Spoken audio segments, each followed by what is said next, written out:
What's going on, people? We are Tottenham TV. It is North London Derby weekend. We're here for a match preview stream away at the Emirates this weekend. Me and Simeon are stepping over enemy lines and going over to the red side of North London. Wash, is there a red side of North London, or are they just using their squatters' rights as usual over there? But look, we're going to be going through the match preview. We've got a new segment to bring you as well as predicted lineup. But how you feeling, Sim?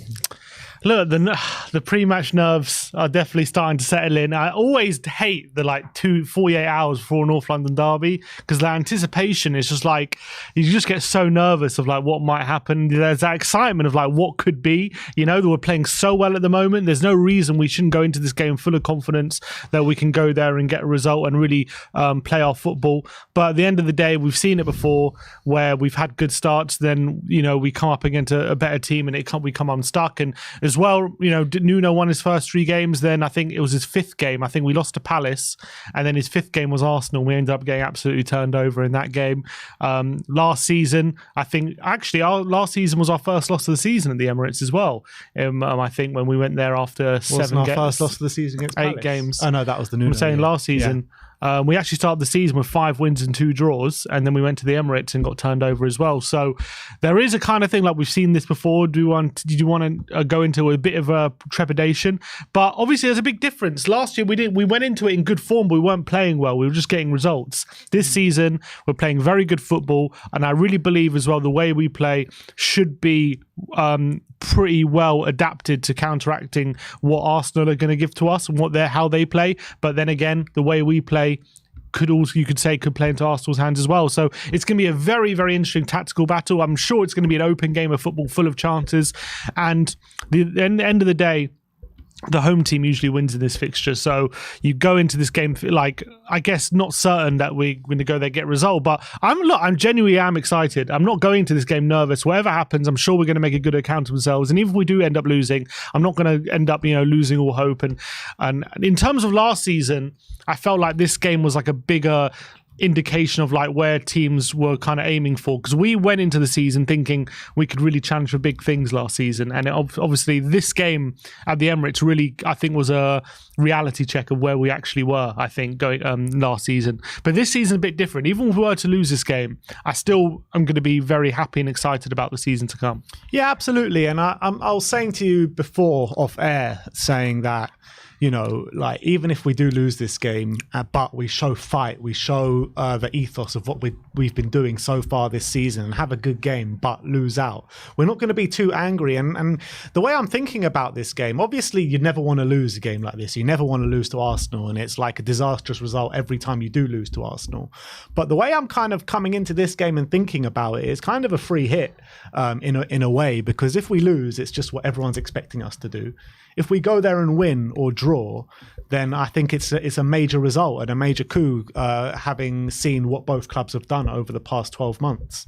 100%, I completely agree. And I think the biggest thing, I think that's been of the annoyance of most Spurs fans is every time we've gone to the Emirates over the past however many years. I think when we went under Pochettino, I think we got a few draws there and we were always giving a good account of ourselves. But since then, I remember we under Mourinho, when Lamela scored that Rabona, we ended up, it was a really poor performance. We lost 2-1 in that game. Under Nuno, it was probably one of the worst ever North London derby performances I've ever seen in my lifetime. Last season was fairly even game at parts, but at the end of the day, Arsenal deserved the victory, and we ended up not really, especially in that second half, turning up. So I think the most important thing is I want to see a Tottenham team turn up at the Emirates for once and actually assert their authority on the game. I want to see us actually have the ball. We haven't had the ball at the Emirates for 5 years. That's literally the reality. So I think we have a bit of PTSD in this fixture. I think it's fair to say. And so I understand a lot of fans going into thinking, we just want to go there and not lose the game. And I think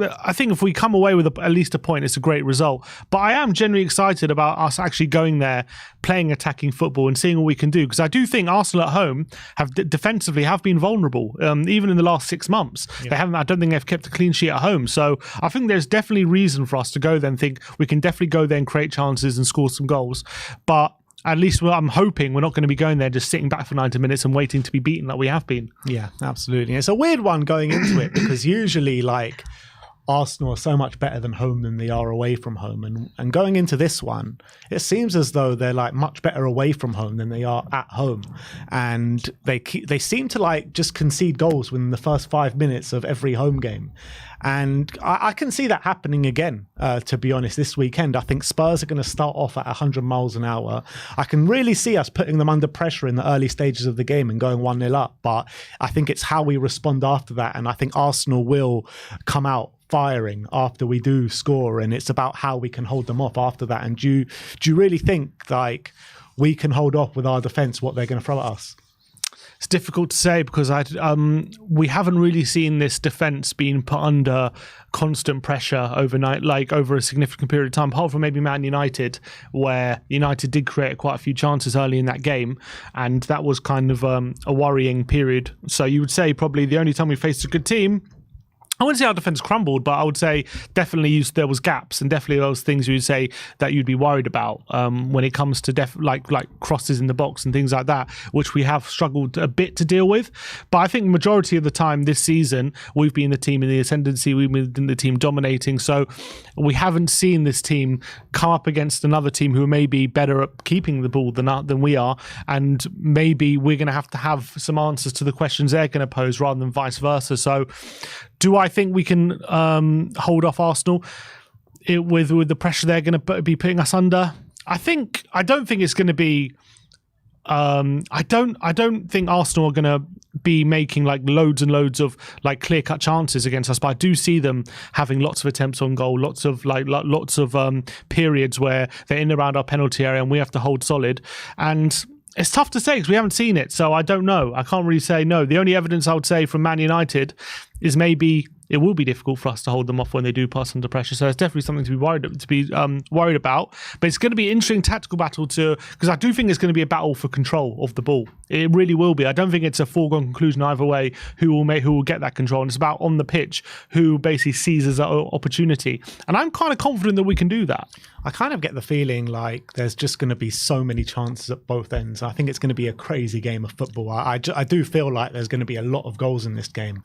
And for us to go and win the game, I think that's what we need, to be honest. We need it to be an open game, and we need to be able to hit them on the break and hit them in behind. And we'll get into the lineup in a second. But in terms of the form of the two teams coming into it this weekend, I know we're on the same points, but I would say Spurs are on the better form coming into it. I think we're the more fluid team. I think we're the ones like more playing how our managers want us to play. I think Arteta and Arsenal have got the results on the board yet, but they don't seem to be that fluid in the way they're doing things. I mean, it did look like that against PSV in the Champions League, but in the Premier League so far, I don't think they're playing the way really Arteta wants them to play as of yet in this season. Well, Arsenal fans would argue that it's actually been a purposeful move to basically have more control in games and less helter-skelter and more controlled kind of knowing what we're like, not going at 100 miles an hour, but keeping the ball a bit more. Yes, you're going to create less chances, but one thing I have noticed is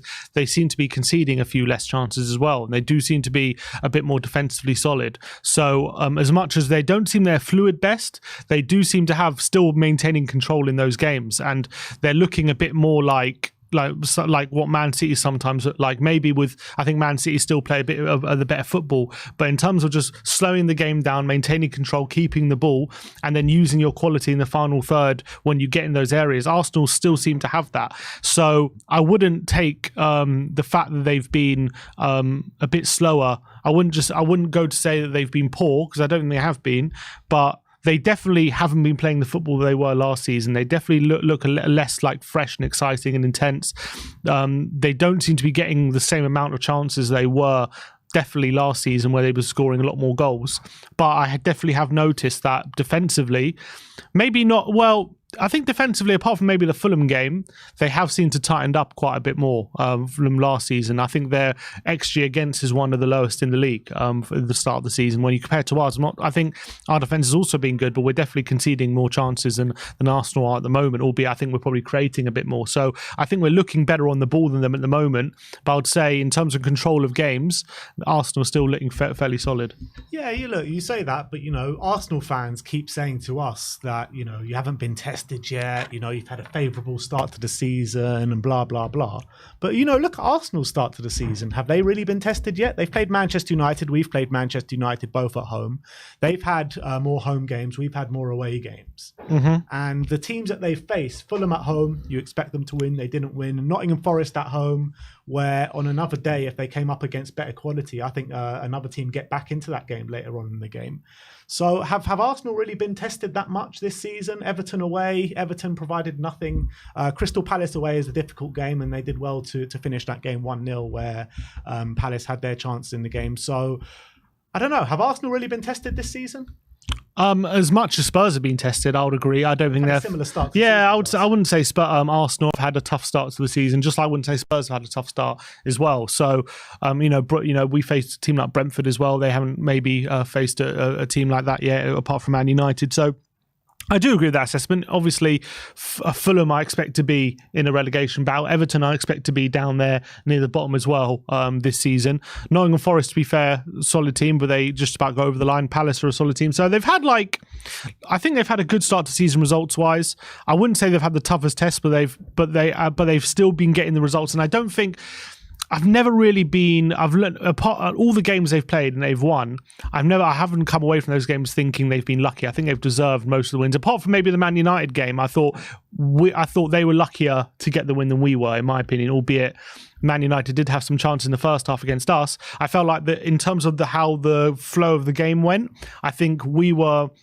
Especially how we dominated in that second half. We were much more the better team against Man United than Arsenal were, and Arsenal can maybe count themselves lucky they got that last-minute winner from Declan Rice in that game. But I feel like the game against Forest, the game against Everton, the game against Fulham and Palace, I feel like they probably deserved the wins in all those games. And yeah, Forest nearly got a late comeback, but they're already 2-0 up. And apart from that, those moments late in the game, Arsenal were never really in danger. Everton didn't have a single chance the whole game.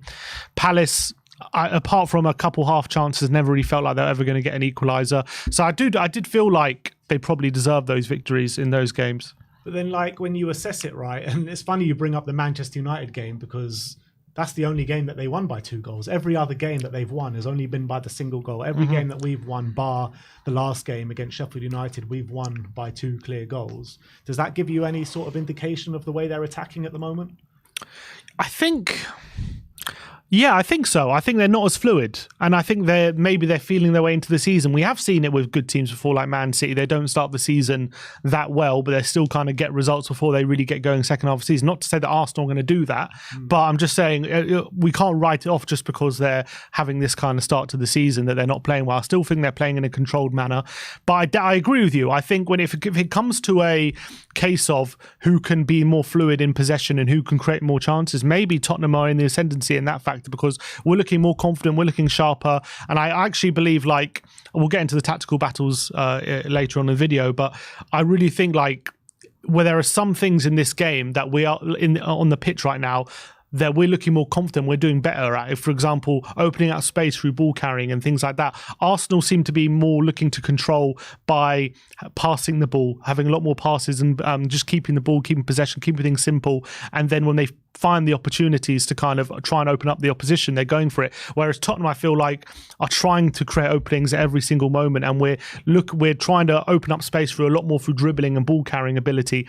And in this kind of game, that could be massive when it comes to who actually gets control of this game. In terms of the head-to-head between Spurs and Arsenal, it doesn't make for pretty reading if you're a Spurs fan, to be honest. 4 losses in the last 5 games, but funnily enough, that win that Spurs did have is probably the most important out of the 5 games where we absolutely tore them apart at the Tottenham Hotspur Stadium 2 seasons ago now.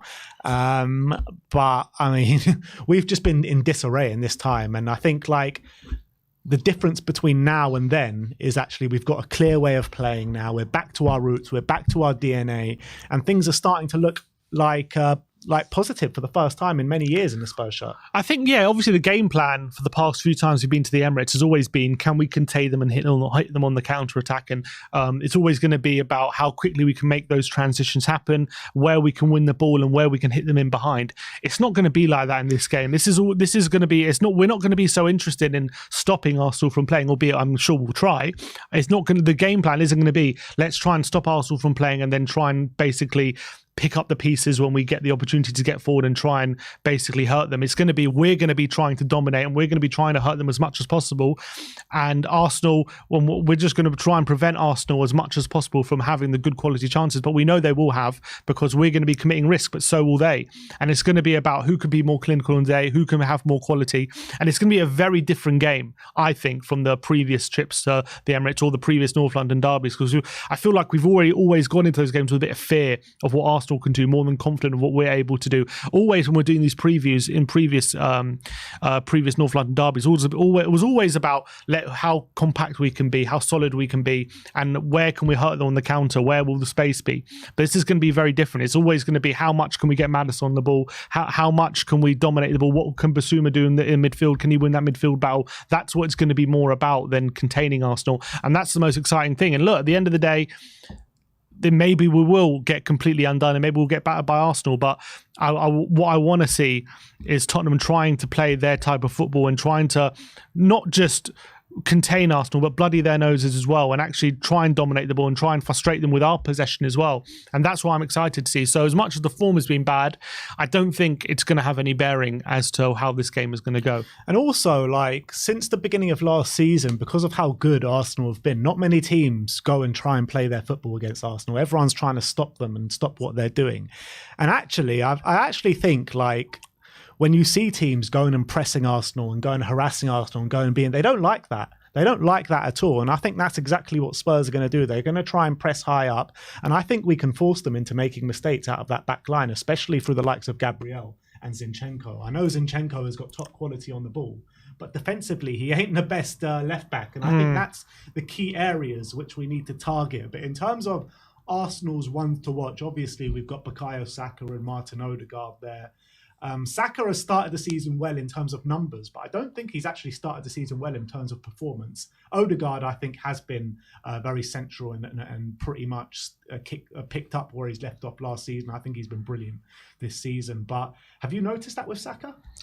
I think, yeah, he hasn't maybe started the season as well as he could have. I still think he's a massive threat, and obviously he scored that amazing goal against Forest right at the beginning of the season, and it looked like, and at that point you're thinking, oh God, is he going to have a complete worldie of a season? And I think he's been good, don't get me wrong. I think he's had a really solid start, but I think it's probably, that's what it is from his standards. But that's the thing, he's set himself such high standards where he's got 4 goal contributions in 5 games, and we're talking about a fairly poor start from him. I wouldn't say it's poor.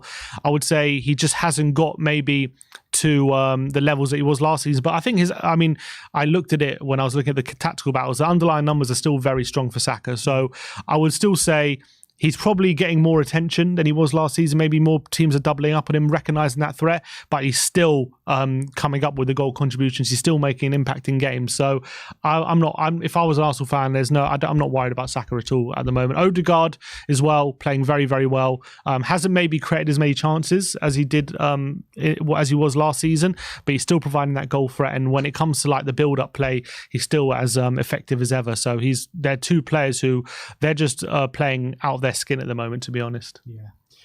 In terms of the predicted lineup for Arsenal, if you bring this one up, we think it's going to be David Raya in goal, which for me is not a great move for us because I'd much prefer to see Ramsdale in goal, to be honest. But a back 4 of Ben White, Saliba, Gabriel, Zinchenko, Rice, Havertz, Odegaard in the midfield 3 with Saka, Trossard supporting Gabriel Jesus. I think potential what might happen is, Havertz might come out for someone like Fabio Vieira.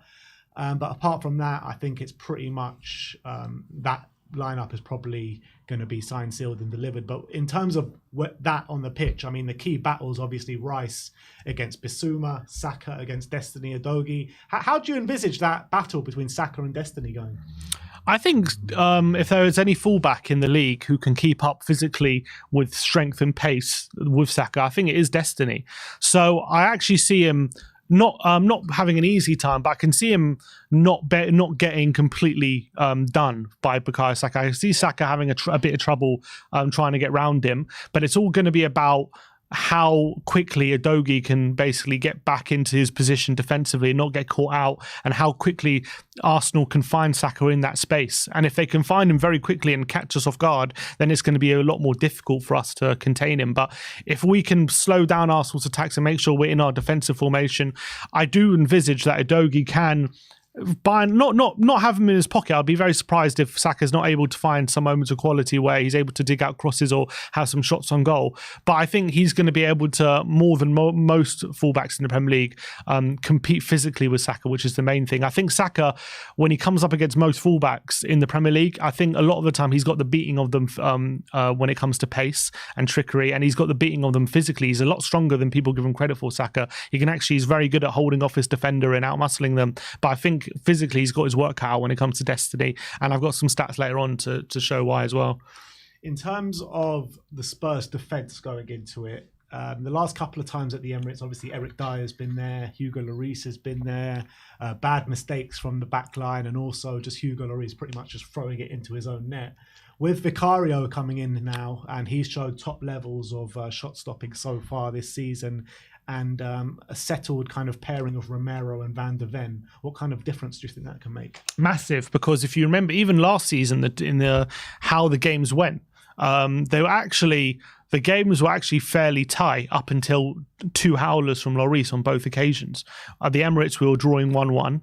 And it was a close game. And then right at the beginning of the second half, Lloris makes a howler. And all of a sudden there's 2-1 Arsenal. Yeah. And all of a sudden they take the ascendancy. At the White Hart Lane as well, it was 0-0 at the beginning of the game. And there wasn't too much going on. And then a massive howler from Lloris. And again, Arsenal take the ascendancy and go on to win 2-0. So without those howlers, I'm not saying we would have definitely got a result, but you never know what the games would have become and what would have happened if Arsenal didn't get the momentum from those big mistakes. So if Vicario can avoid doing what Lloris did last season, that's going to be a massive help for sure. And when it comes to the centre-backs, I remember last season, especially at the Emirates, Jesus was running rings around our centre-backs, I remember, with his false nine play, coming deep, causing chaos, as he said he likes to do with his dribbling ability. And now when you've got a much better Romero with a much more composed Van de Ven, who's stronger and faster, I envisage him having a bit more difficulty getting the joy that he usually gets in those deeper areas. And then it's going to be about, for me, it's going to be about how they get the wide players involved, because they're the biggest goal threats usually in the Arsenal system. If you look at their goals last season, I think Saka got 15, Martinelli got 15, Odegaard as well behind the strike got 15, and then Jesus got 10, or 10 or 11. So he's obviously a goal threat, not to say he isn't, but he's less of a goal threat.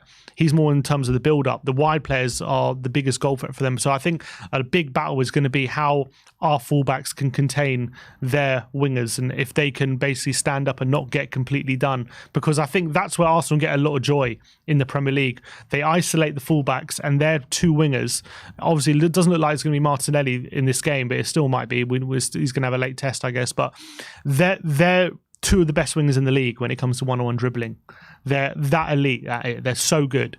And that's where they get their joy. So if our fullbacks are not on it defensively, then they're in for a tough ride. But if they can be as solid as they have been this season, then I think we have definitely the tools to hurt them going the other way. So having said that, then, would you consider playing Emerson Royale at right back? I wouldn't. I tell you why, because of first of all, I think Porro has shown up defensively this season from what I've seen. He's been getting better defensively. So I want to, yeah, it is, but I want to give him the reward for showing improvement. And I don't want to have a player improve and then take him out because he might not have improved enough, if you know what I mean. I think he's showing enough improvement for me to say I can trust him playing at right back. And when it comes to having, first of all, in possession, he's a much better player than Emerson, and I think we're going to need that in this game, a bit of quality. And as well, if there is a pass on from deep, a run in behind to exploit the space, if we can, I much would rather Porro in the team to try and make that pass than Emerson. I feel like if Emerson's in there, yeah, he'll keep it simple, but let's say there's, Son's got a run in behind and there's a chance to get him in on a goal early on, I think Porro could pull off that pass. I don't think Emerson can. So that's why I'd much rather Porro in this game than Emerson. Plus, if Martinelli's out, Trossard, don't get me wrong, Trossard's still a good player, but I'm not as worried about his dribbling ability than I am about Martinelli's. He's on form, Trossard. Last 2 games since coming in, 2 goals. Obviously, the one in the Premier League was a fantastic finish, wasn't it? Absolutely brilliant. But in terms of Pedro Porro, it's kind of like very high risk, very high reward starting Porro, because there's going to be a lot of space in behind. And if we can get those runners in Heung-min Son, especially in behind the back line of Arsenal, like you say, Porro is that one that can play that wonder ball, that can feed him. We've seen it before this season. We saw it against Burnley with their high line, how Porro's amazing ball-playing ability can really hurt Arsenal. So I think, I think you're right, to be honest. I think you're right, to be honest, to start Pedro Porro. But it could be a case of, if we do take the lead going into the last half an hour, last 20 minutes, maybe bringing on an Emerson Royale to just shore up that back line for the Arsenal onslaught coming. I think so. I think maybe if we're in the lead or we're looking, or we're drawing even and we're looking to get a result, I think Emerson, especially if they're pumping crosses in the box and all that kind of stuff, I think his height could definitely be valuable. Obviously, Emerson's still a very good right back, so I think he could definitely use his value, but I think Porro has to start in this game. And I think, look, if we're really going to go there and show what we're about, I think we have to have our best footballers on the pitch and our best ball players on the pitch. And I think Porro is definitely part of that. So I don't want to go in there fearing about what he's going to do defensively and what's going to happen. I want to go in there, them fearing what he's going to do on the ball. That's what I want. Wow, it's going to be a long weekend before the derby on Sunday. Yeah, it's going to be intense atmosphere. I think this is probably going to be like the highest hope Spurs have gone into this game in a while, probably since the Pochettino days, to be fair. And the atmosphere from the Spurs fans alone is probably going to be the best it's been in a long while. I think this season, the atmosphere from the Spurs fans has been something else. It really is. And I think we're going to really embody that motto, to dare is to do, going into this game. If we do get a result, though, on, let's say we somehow win on Sunday, how hard will it be to keep our feet on the ground if we go? It's going to be very difficult to keep our feet on the ground. You know what? We got a game Emirates. against Liverpool coming up straight after it. It's also going to be a difficult game, yeah. So we're going to have to really kind of... Can you imagine, like, being undefeated from those 2 games going into the, like, another kind of, like, favourable run? I mean, look, if we get past these 2 games with unbeaten and even get a victory in there, even just one victory, there's no one to fear. Obviously, Man City is unbelievable, but like, apart from, like, I don't know when we face them, but first we got a great record against Man City. We faced them early December. I think okay. So, but it's like if we come away from these games without loss, you go into these other games thinking, why should we be nervous? We went into these very difficult games and got results. Confidence levels will go through the roof. Exactly. I think it's going to be so telling in this game how far away or how much work Postecoglou's done in the beginning of the season to how far we've been. Part of me feels like this game, you know what it feels like for me? I hope it doesn't come about this way, but if you remember when Man City just first got Guardiola, they won their first 10 games of the season in all competitions. They were like playing such lovely football, and everyone was like, oh, tiki-takas at Man City, Guardiola's going to win the league. And then they had their first real test. They came to White Hart Lane under Spurs, under Pochettino, and we absolutely turned them over and we battered them, and it was 2-0, and then that was a real awakening for Pep about how much work he's still got to do at Man City. And I worry that it could be this kind of situation going into this game. I hope it's not, but a part of me feels like it could be something like that as well. Way to bring the mood down, Sim, eh? I'm just saying, there's 2 ways of looking at it. That's that's just what I'm worried of. That kind of scenario is definitely possible. I get it. Yeah. But I'm looking at the underlying numbers. I'm looking at how we're playing, and I'm looking how we can exploit Arsenal. I'm seeing things that definitely can be in our favour, 100%. Yeah. The problem is like, we can analyze these games till the cows come home, but usually when we go to the Emirates, it's usually the same story every time. But it's about us. It's on us to really go and dispel those kind of previous moments against them and really play our game. And I think if we focus on ourselves and play our game, I really think we can come away with a result. So there's been a lot of talk, though. We'll get into the predicted lineup, but I guess it was worth a conversation in the preview. There's been a lot of talk about what front 3 we should be playing in this game.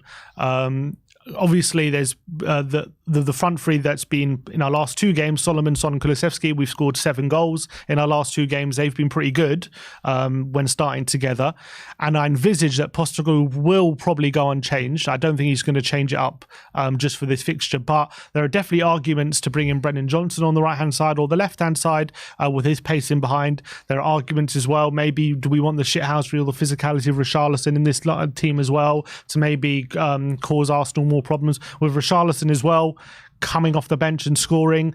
Is there any sort of argument to say maybe Son on the left, Richarlison in, or maybe Brennan Johnson coming in?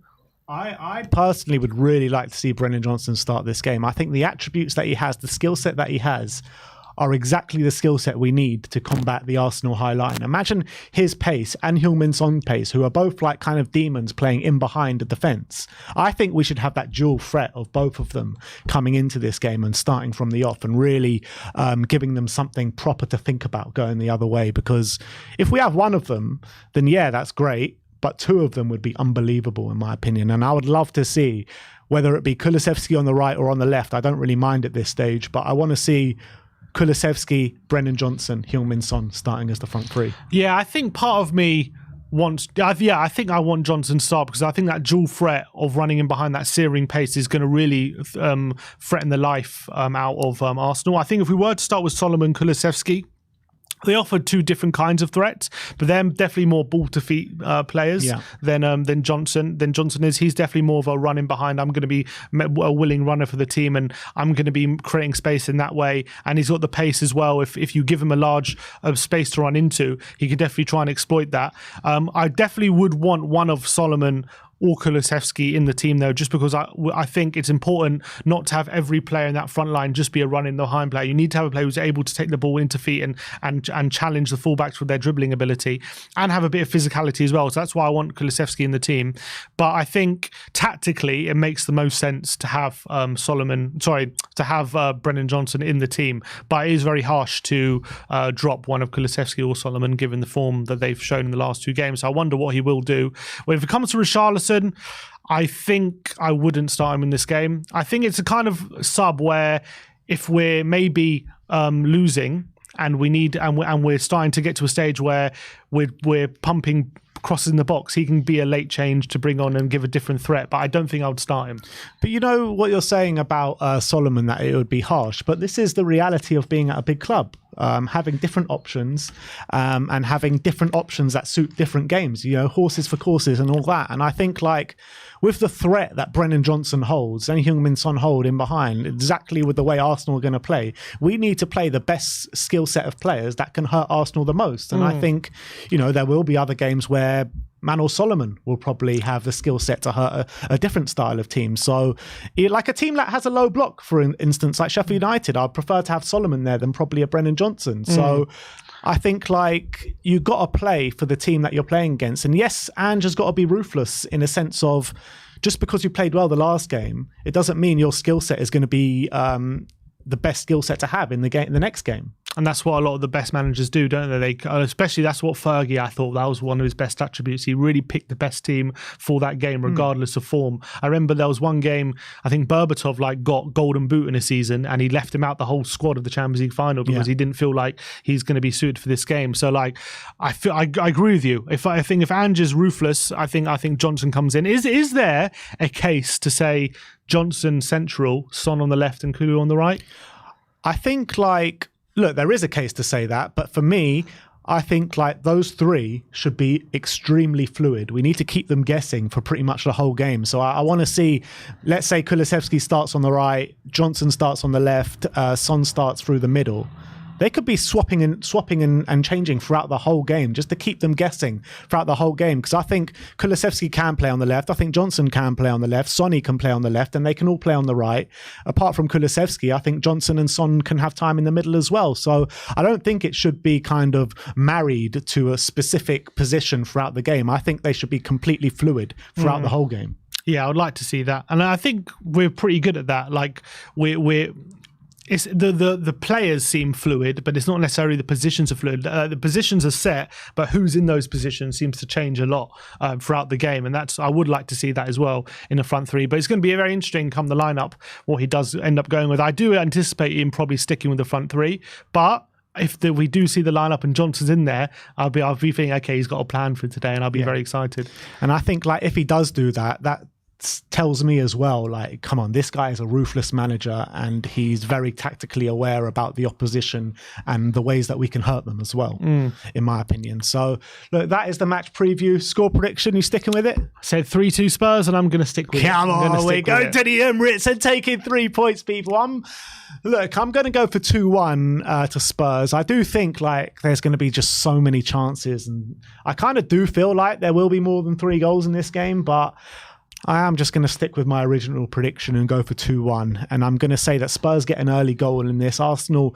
peg one back, and then Spurs get a late goal to win it, maybe through Son or Brennan Johnson or someone like that. So, look, it's going to be an interesting game, a really interesting game. I think Arsenal fans coming into this are going into it very arrogant, not knowing what Spurs can bring. I mean, all of them are saying, oh, I haven't even watched Spurs this season. I guess from an Arsenal point of view, they would, I mean, which we saw the Arsenal fans who came to the studio, they arguing, look, we've seen it all before. Tottenham have a good start and they come to the Emirates and get turned over, and all of a sudden it starts going downhill. So from their point of view, they probably think it's going to be business as usual, but obviously they're not watching us week in, week out. They can't see the proper changes that are going on at Tottenham, and maybe there's just they might be seeing the results, but it's all about, obviously we watch the 90 minutes and we see every kick of the ball, and we can obviously see what a massive change that there has been at Tottenham. Not to say that that's going to be enough to definitely get a result in this game, but I can assure any Arsenal fan it's definitely going to be a different game at the Emirates than it usually is. I assure them that. Yeah, absolutely. But you got to say, like, with the start of the season that we have had, we've kind of seen we've passed pretty much every test with flying colours so far. But I think now in these 2 games we're going to see, like I keep saying, but we're here now. Now we're going to really see what this team is about and where we're really at. And look, there is a chance. I'm going into this completely with my eyes wide open, as Ange likes to say, but there is a chance that we get completely turned over in this game. There is, of course there is, but I'm going to back the boys, and I'm going to back that what Ange is trying to do. And I think the kind of threats that we have really can be there to turn Arsenal over. So I'm not expecting a win, but I'm very hopeful of a win.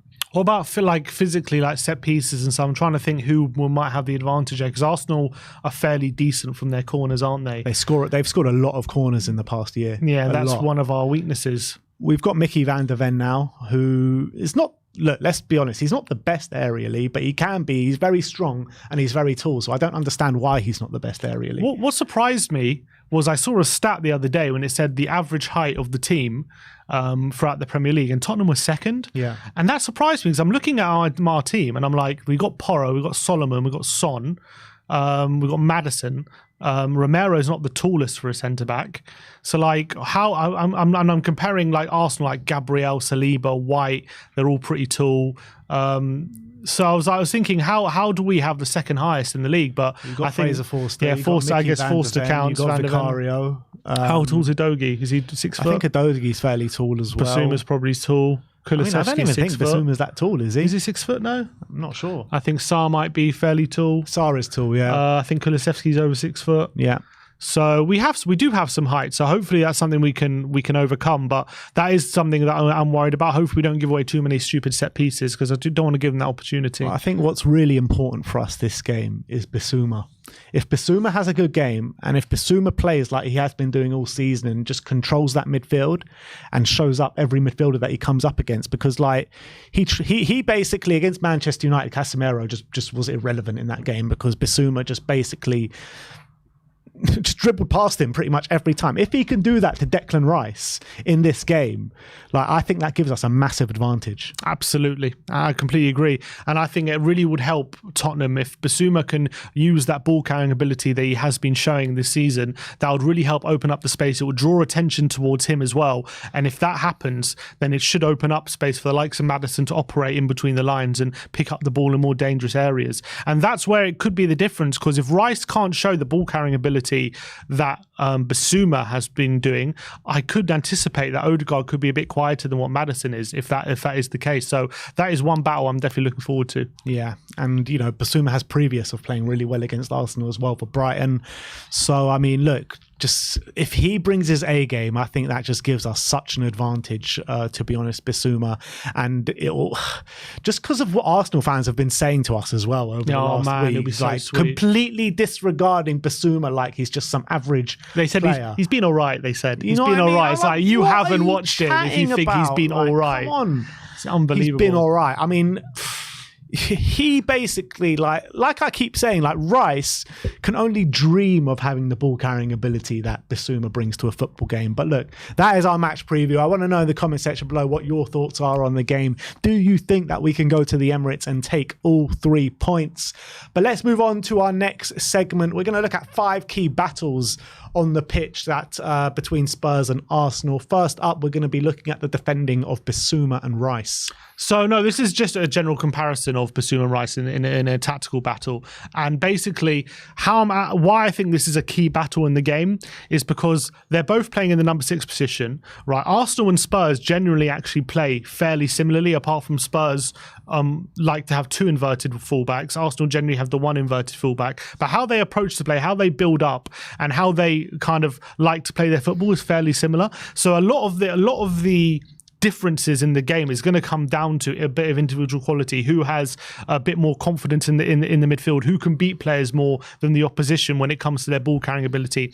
And why I think Basuma versus Rice is so crucial to this game is they both play the number 6s for each respective teams, and they're going to be tasked with basically anchoring that midfield, with having the ability to open up space for better players like Odegaard or Maddison or whoever in the front line.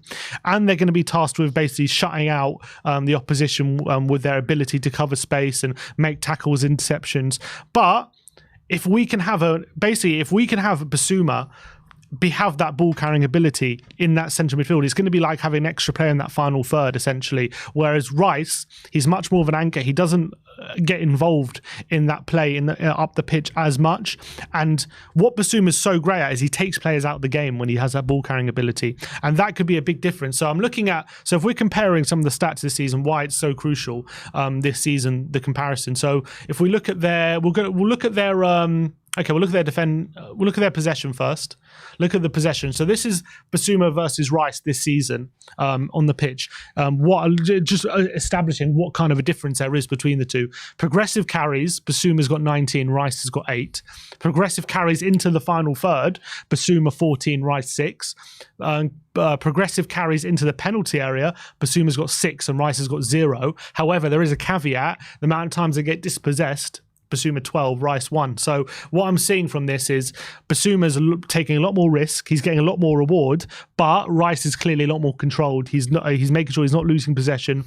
He's keeping control of the football and he's keeping possession for his team, which is allowing Arsenal to maintain a lot of control with the ball. But what I'm liking from Basuma, which could be very vital in this game if it comes off, is that he's throwing caution to the wind when it comes to his ball carrying ability. He's willing to attack that space if he sees it in the final third. He's willing to go for it, basically. You saw that dribble he did against Sheffield United into the penalty area where he got a shot off. Rice wouldn't do that. He's going to be much deeper. He's going to be throwing risk. And if Basuma can pull off that ball carrying ability he's been showing, that could be a big difference to opening up the space and being basically an element which Arsenal aren't anticipating. And Rice just plays like a much more classic number 6 in the Arsenal system. He sits deep, he sprays the ball around, and he wins the ball back in the middle of the park. Basuma does it completely different. I mean, he plays like Ange wants a number 6 to play, where he gets the ball, he's got that ball carrying ability, he's got that creative streak in him. But apart from that, he also kind of is very combative in the middle and likes to win the ball back time after time. But in terms of like the passing stats, what can you tell me on those? So I think this is where maybe Rice shows his worth, because passing wise, if you bring up the stats, obviously you see key passes, Basuma has a few more than Rice, but if you see progressive passes, it's very similar, but Rice is slightly more. But the progressive passes into the final third, Rice is quite a bit more than Basuma. So I'm not saying it's still fairly tight. Obviously the carries, like Basuma's way ahead of Rice. The passing's a bit more even, but this is where Rice maybe has a bit of an edge over Basuma, where he's not going to be carrying the ball into the final third, but his passing into the final third is a bit more accurate, it's a bit crisper, and allows for a bit more control for Arsenal when it keeps things simple. And he's obviously, with his progressive passing, that's where he finds the likes of Odegaard or Havertz or Jesus dropping deep in the final third, and that's where they can pick up the ball and hurt you. So Rice, a lot of it is going to be, can we stop Rice playing those passes? But in my book, I think it's a lot harder to stop a player from like Basuma using that ball carrying ability than it is to stop a player from Rice from using that passing ability in my book. But I would say Rice maybe has a slight edge over Basuma when it comes to the passing. Yeah, I mean, you just got to look at the dribbling and the ball carrying ability that Basuma has done all season. It's just so difficult to get the ball off him. Like, if you think he's going left, he's going to go right. If you think he's going to go right, he's going to go left. I mean, it's so hard to read that. Whereas Rice, I mean, I don't think he's playing like... He's playing good passes, obviously, as you can see by the stats, but I think we just got to block those passing lanes that Rice is going to make. And I think we can do that with the likes of Pape Matar, Bissouma, and even Maddison in the middle of the park, because Maddison has been so good off the ball so far this season. And I think if we can kind of block Rice out of the game, which I think is possible, then I think that will stand us in such good stead as the stats probably suggest. Yeah, 100%. I think if you're in the midfield, right, and look, I'm not a professional footballer, but I'm just trying to use my logic. If you're squared up with a midfielder, right, and you know that you have to basically, I think it's a lot more difficult if you know this guy has the beating of you dribbling wise to try and stop him than it is to maybe know that I can't let this guy make a pass and try and stop him making progressive pass through you. But if you know he's going to beat you or he's going to try and take you on, that's going to be a lot more difficult to deal with, because if he beats you, you know there's all that space in behind that he's going to exploit. And then not only is he going to exploit that, but it draws attention from other players because he's beating you, he's taking you out of the game, and all of a sudden other defenders now have to cover that space and come towards him. You can't just leave Basuma to do whatever he wants, and that's going to draw space and for other players. Whereas Rice is a better passer. He might be able to find some of their attacking players in space with more of his passing, but it's going to be a lot more difficult for Arsenal to stop Basuma from dribbling than from Spurs stopping Rice from passing, I think. No, absolutely spot on. And then I think, go on. In terms of the defending, though, the stats, I mean, does fare up fairly even, to be fair. Yeah, so obviously a large part of the matchup isn't just going to be about on the ball. It's going to be about off the ball as well. How much can they stop the opposition from getting the possession in the final third, creating good quality chances? So tackles, Basuma's way up in Rice. He nearly double the amount of tackles that Rice makes. You can argue that it's because Arsenal have more of the ball or something like that, and Arsenal do less defending than Spurs. But I think when I think it's a fairly even matchup when you look at this season. Tottenham by and large have been getting average over 65% possession. So I wouldn't say majority of the game we've been defending. So I wouldn't even say that Basuma's been doing a lot more defending than Rice. I just genuinely think he's been making more tackles. Interceptions is fairly similar, but this stat here, dribblers tackle, that's when they're being taken on by a player and how often they're coming out on top when they're trying to be dribbled past. And Basuma's a bit better than Rice when it comes to that. And I think that's going to be very significant when it comes to when Arsenal do try and take on Basuma, try and dribble past him and try and open up the space that way. I think Basuma's a lot harder to dribble past than Declan Rice is. Yeah, and the amount of how press resistant Basuma is, I think it's going to be difficult for Arsenal to handle Basuma. I mean, how press resistant is Declan Rice?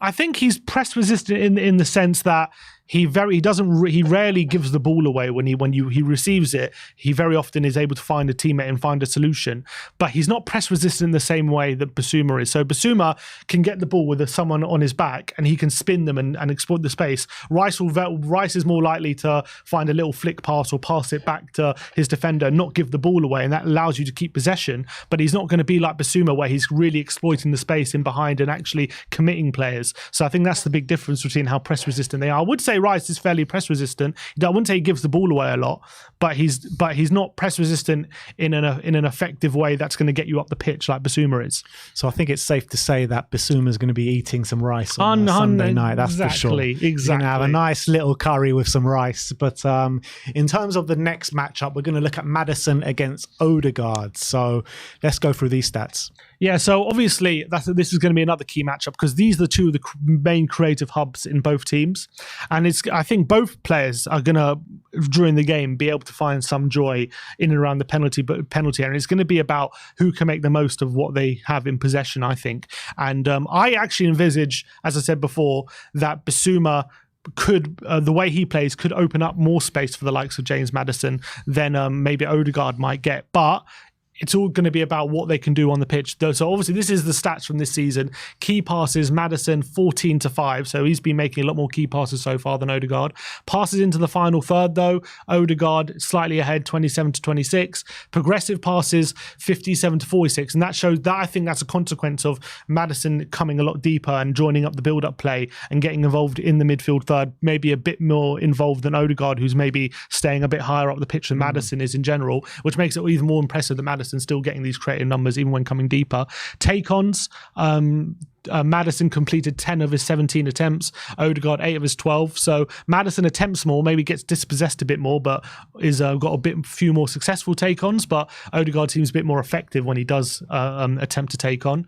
Progressive passes received 41-34. So this stat I'll tell you why it's impressive, because if you marry the progressive passes stat with that stats, that means that Maddison is getting more involved in the build-up when he's in the middle third with the progressive passes, and when you see progressive passes received, he's actually picking up the ball in more dangerous areas more than Odegaard as well. So even though he's getting more involved in the build-up, he's still picking up the ball in more, dangerous areas just as much or more than Odegaard as well at the moment. So that's very impressive. Carries into the final third, 14-15, so very similar in when it comes to picking the ball up from deep and carrying it into that dangerous areas. Carries into the penalty area, dead even, 6 each, so they're fairly even on that. Shot creating actions, Maddison a bit ahead, 36-31. A shot creating action is an action, a dribble, a shot or a pass that leads to another shot. So Maddison slightly ahead on that. Shots on target this season, this is quite interesting. Maddison has had 11 of his 17 shots on target, Odegaard 11 of 25. So Maddison's been a lot more accurate when it comes to his ability in and around on goal, though Odegaard's had more shots. And expected assists, Maddison's had 1.2 to Odegaard 0.2. That's actually mad. So Maddison creating a lot better chances so far this season than Martin Odegaard, who's maybe not been at his creative best. So on this evidence, obviously it's a small sample size, first 5 games of the season, but Maddison's, I feel like, been a lot more effective in when he's had the opportunities than Odegaard, and that could be a big difference when they get the opportunities on Sunday. I mean, Maddison is just like performing out of his skin at the moment. He's the best player in the Premier League. He got Player of the Month in the first month, so I think those stats bear out how good he actually has been this season. And something else which we don't really speak about with Maddison a lot, where it's quite obvious what he's good at, is in terms of the set pieces. Like his set piece delivery is unbelievable. We saw it in the first game against Brentford, laying on that assist for our first goal, for Romero's goal. But as well, what we haven't seen from Maddison this season is his direct free kicks in terms of his shooting ability. We all saw last season that save that, I think it was Ramsdale against Maddison, that save that everyone goes on about from Ramsdale from that free kick. Yeah. I actually have had a vision whilst doing this show that Maddison is going to score a free kick at the Emirates this weekend. You heard it here first. You heard it here right first. So get your money on it, because I actually think like that is a big tool in our armory that we never speak about, is our direct free kicks. Because Maddison, apart from James Ward-Prowse, who's better than Maddison in free kicks in the Premier League? De Bruyne is very good. Apart from him, Odegaard I've never really seen score. He scored 1 free kick, I remember, but not too many. I think he's probably up there when it comes to direct free kicks. Can't think of anyone off the top of my head who's much better than him, to be honest. He was very good for Leicester. We don't have Harry Kane to hog the free kicks. Exactly, that's also a big advantage. That's the one thing he hasn't done yet. He scored from outside the box. He's laid on assists. He's scored a goal from inside the box. Just need to score a direct free kick now. It's the perfect start of the season. It's coming this weekend, trust me. But I think so that's going to be a very interesting matchup, because whoever gets on the ball more and who can do more with it is also going to be very, very telling as to who can come out on top in this game, I think. As someone has reminded me in the comments, Trent Alexander-Arnold is also in the Premier League as well. So there you go. Yeah, Trent's a very good So let's bump him down one more. But still, he is still in probably the top 3 or 4 in the Premier League. Yeah, I agree with that. In terms of the next battle we're going to look at is the winger 1v1 battles, which is going to be an interesting look at. Yeah, I think this is a really crucial battle in this game. Because as I said at the top of this video, Spurs and Arsenal like to play in a fairly similar way. We like to manipulate the pitch to isolate the opposition fullback so that our wingers can get one-on-one situations, and it's going to be about how often our wingers can beat the opposition fullback. Now, it's going to be interesting because we're going to have two teams doing that. So I think a lot of this game is going to be about, out of the four wingers, who can come out on top in their one-on-one situations more often and who can be creating the more chances. And that's going to be really crucial when it comes to getting the advantage in this game and getting joy when it comes to creating chances in the final third. Obviously, these stats I've got here, this is assuming Martinelli is going to play, but obviously at this point he might not. Trossard, I don't think, is as good when it comes to his one-on-one battles dribbling than Martinelli. But this is basically, I've taken the stats of Martinelli and Saka during this season for Arsenal, and this is the stats of Solomon and Kulusevski for Tottenham during this season. Obviously, a bit of a caveat that Solomon has only started 2 games, so you got a caveat that maybe if he would have started more of the games, then these stats might be higher. But I still think they make fairly impressive reading. I think the dribbling abilities of both sides, these are basically the take-ons attempted and completed this season. Arsenal have completed 20, the wingers, sorry, have completed 20 of their 42 take-ons. Spurs have completed 14 of their 31. And actually, a large part of that is actually Solomon, who's very impressively completed about 8 of his 14. Kulusevski's completed, I think, 6 of his 15 take-ons, so not as good. Bukayo Saka, though, he's the very impressive one. I think he's completed 11 of the take-ons for Arsenal. Martinelli completing the other 9, but there seems to be a bit more of an even split when it comes to take-ons. But that's obviously their biggest strength, is their wingers taking on their fullbacks and getting joy in those areas. I've done the take-ons per 90 because Solomon hasn't played that much football. So if you look at that, it's 1.6 for Arsenal, 1.2 for Spurs. So Arsenal definitely a bit better when it comes to the wingers taking on their fullbacks than Spurs.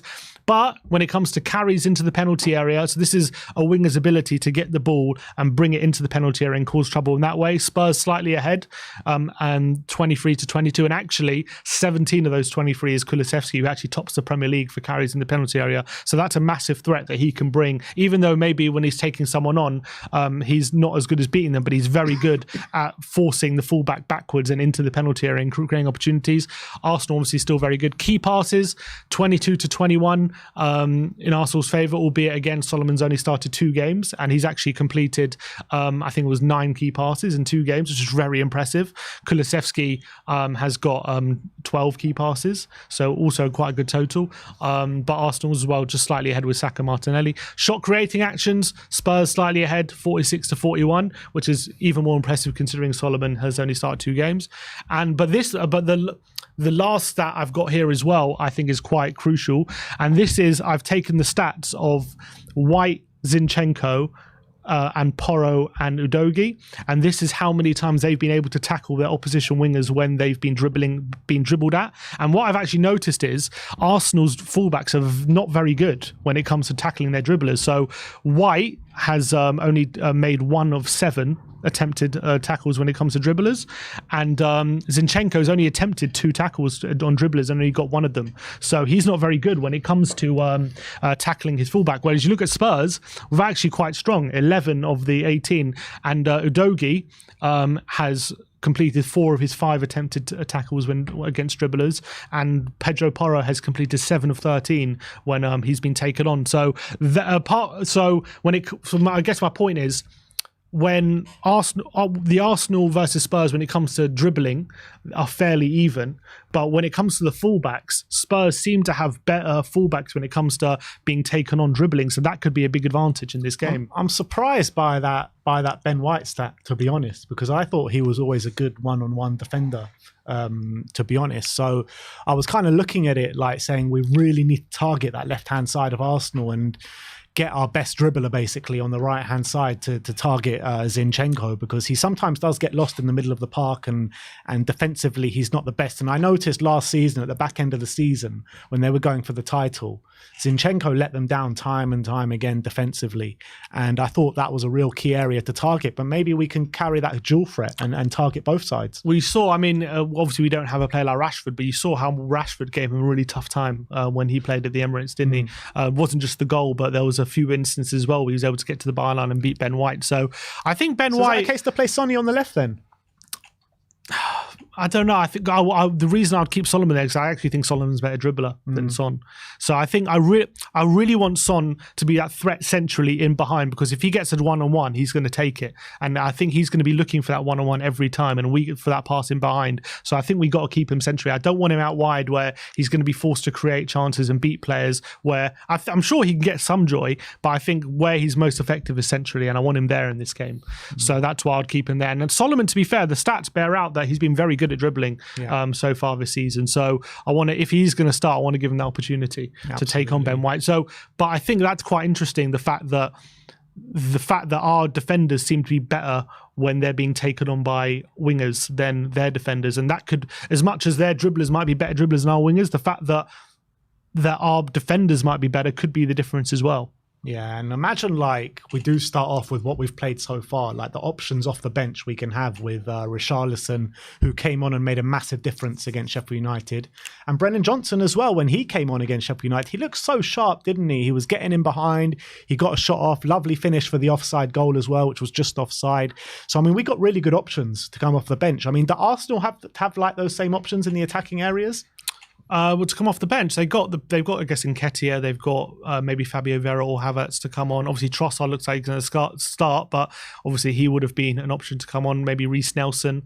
So they do have options attacking, but I think looking at Richarlison to come on, Brennan Johnson, look, I wouldn't say it's much better than Arsenal, but I would say I'm pretty happy with our options to come off the bench for sure. Yeah, and the next stat we're going to look at is the ball carrying ability of the both sides. So what can you tell me on that? Yeah, so I think when it comes to these games, that can, I think hopefully this game is going to be quite helter-skelter and quite open. But sometimes in these games, to open up space, you need your players to have the confidence to, when they do see a bit of space and when they do have the ability to take on an opposition, they go for it and they don't shirk their responsibility of doing that. And I think that's been a massive difference this season from Spurs to last season, is that even in deep situations when Spurs have the ball, last season, right, what was our game plan when we were building up? We did people forget last season, we did try and play out the back last season. It wasn't just going long, but what we did was we had a very strict structure on how we played out the back. We passed it to this player, who passed it here, who passed out wide, who tried to carry the ball forward, and then we tried to create a situation. Why Basuma was essentially anonymous last season. Correct. This season's been a lot different. It's been about we play out the back, but it's not about passing out the back. It's actually a lot of it is about dribbling out the back and finding that space and committing players in that way. And when you dribble, and when you get past the player using that space, what it does is it opens up the space across the pitch, because when you've taken a player out of the game, it forces other players to react to that, and it commits other players to try and stop the dribbler who's on the ball, and that opens up the space all around the pitch. So that is a very good strategy when it comes to trying to open up low blocks or open up a defence, when you've got really good dribblers on the pitch who can really commit other players and draw them out of positions and open up the space for your attackers to exploit. And now I'm looking at the ball carrying ability of Spurs compared to Arsenal this season. So progressive carries, Spurs way ahead, 164 for Spurs, 123 for Arsenal. Carries into the final third, crucial, 119 to Spurs, 81 to Arsenal. Carries into the penalty area, 59 to Spurs and 37 to Arsenal. And this stat I think is the most crucial. Take-ons during the game, Spurs completing 72 of 141 and Arsenal completing 47 out of 102. So obviously in terms of ratios, it's fairly similar, albeit I think Spurs are ahead. But the amount of take-ons we're attempting and forcing situations and looking to throw caution to the wind and looking to exploit space, that could be a massive difference. Because as we said, Arsenal have looked to maintain control this season through a bit more passing, a bit more of a, not say passive approach, but controlled approach, just trying to pass their way through teams, being very patient. Whereas Spurs, when they get the ball, if they see an opportunity to dribble and attack the space and use their ball-carrying ability, they are taking it at the moment. If we can use that confidence in this game, that's going to cause problems for Arsenal, which I'm not sure how they can combat that, because if you've got a dribbler who can just dribble past you and you have no answer to that, how do you tactically go about stopping that, apart from maybe getting more players behind the ball and committing more players to stopping the dribblers? If you're in a one-on-one battle and your opposition is consistently beating you in a dribble, it's very difficult tactically to stop that unless you're going to restructure the team to be a bit more pragmatic. So this stat, the amount of take-ons we complete, could be very crucial when it comes to coming out on top in this game and maintaining control. And if we can kind of, because Arsenal will leave us a lot of space. They will. We know that for a fact. And we've been very good at exploiting space so far this season. So that's kind of what gives me a lot of confidence coming into this game. Maybe not to win the game, but definitely to create chances and to score goals. And I think like it's just going to be such an intense, high-octane game this weekend. And I think all the stats that we're kind of bringing up today is kind of highlighting that even more, to be honest. Yeah, I didn't bring up the passing stats, but if I did look at the passing stats, like progressive passes into the final third, all that kind of stuff, Arsenal actually lead in those stats. But I actually think the ability to ball carry it's much more difficult to not to teach it, but if you can pull that off, it's a lot harder to stop than stopping passes into the final third. If you've got dribblers dribbling you from all angles, you give it to Udogie, he can dribble, Basuma can dribble, Maddison can dribble, Solomon can dribble. If you've got all these players who are able to take on their men 1v1 and are confident to do so, that's a lot more difficult to stop than having a structure that Arsenal will have where they're able to pass the ball into the final third. Not saying that's easy to stop, but I think dribbling is harder to stop if they get that right. In terms of exploiting the high line, this is fairly similar stats so far. Tottenham 17, Arsenal 15. This is just through balls, yeah. There was not too many stats to back up. It's not about necessarily backing up my claim that Spurs are going to exploit the high line more, but I guess the point was that whoever can exploit the high line more it's going to be very crucial to creating the chances, because Van de Ven and Romero are going to step up. Saliba and Gabriel are going to step up. Spurs obviously attempt slightly more through balls than Arsenal. When it comes to long passes, I think Arsenal are slightly ahead when it comes to accuracy of long passes, but that's not necessarily about breaking a high line. That's a bit different. That's about more switches of play and stuff like that. So I think through balls is definitely a crucial element, very even when it comes to. But what I would say is when it comes to exploiting a high line, I do think I think the difference between Spurs and Arsenal when it comes to exploiting a high line is definitely going to be Son and Jesus, because Jesus isn't the kind of player who likes to run in behind as much. He definitely likes the ball to feet. He's a bit of a false number 9, but what that does is he's a great dribbler, but what that does is when he picks the ball up from deep, Martinelli and Saka will run in behind. They'll make those inverted runs, and then they will be the ones trying to exploit that space. Whereas Son is going to be the one stretching in behind. He's going to constantly be looking for those runs in behind from off Saliba and Gabriel. So it's going to be very interesting to see the dynamic. Who gets more joy? Is it going to be Son running in behind, or is it going to be Gabriel Jesus coming deep and maybe finding Martinelli or Trossard or Saka in behind as well? So I think whoever can get more joy exploiting the high line as well and creating those chances that way, that's going to be a very interesting tactical battle. Well, I think there are a lot of key tactical battles to go into this weekend. Like I said, I think it's going to be an absolutely unbelievable game of football. The North London derby, it always is a lot of excitement going into it. But I think this year is a bit more than most, because like Spurs are going into it in such good form. The stats back that up as well, the underlying stats, as well as Arsenal. You know, they've started the season well in their own right as well. So I think it's going to be an insane game, key battles, and we'll have to see how it plays out on the day. But those are the kind of key areas that we've picked out on the pitch where what could make the difference on Sunday. Just before we get into the predicted lineup, let's go and have a look at a few of the super chats. Incognito Joe says, love this new style, kill or be killed. Exactly. That's what that's the Ange philosophy. Spurs Talk Show says, see you at the Emirates, lads. Butlered. He's butlered already. Come on, Shawnee. Big up. And Amir Israel Uncovered, member for 30 months. Big up, Amir. He says, big up, everyone. Absolutely buzzing for Sunday. Let's get at them right from the whistle and absolutely demolish the Woolwich Wasters. Come on, you Spurs. Big up, Come Amir. on, Amir. Let's do them. But let's get into our predicted lineup. Ange has been talking in his press conference in terms of the team news.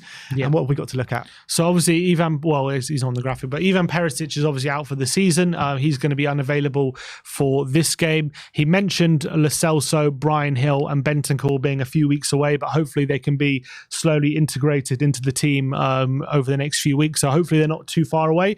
Yeah, apparently, some reports were saying that Lo Celso was set to be in contention for this game, but obviously Postecoglou is now confirming he's out. So a bit of a shame, but is what it is. But apart from that, he said that we've got a clean bill of health, and he said everyone's looking good this week. So obviously it's a massive blow at Perisic, who could have been, if we're chasing the game, imagine his delivery in the final few minutes to put pressure on them. But is what it is. He's going to be out for the season, so have to move forward with it.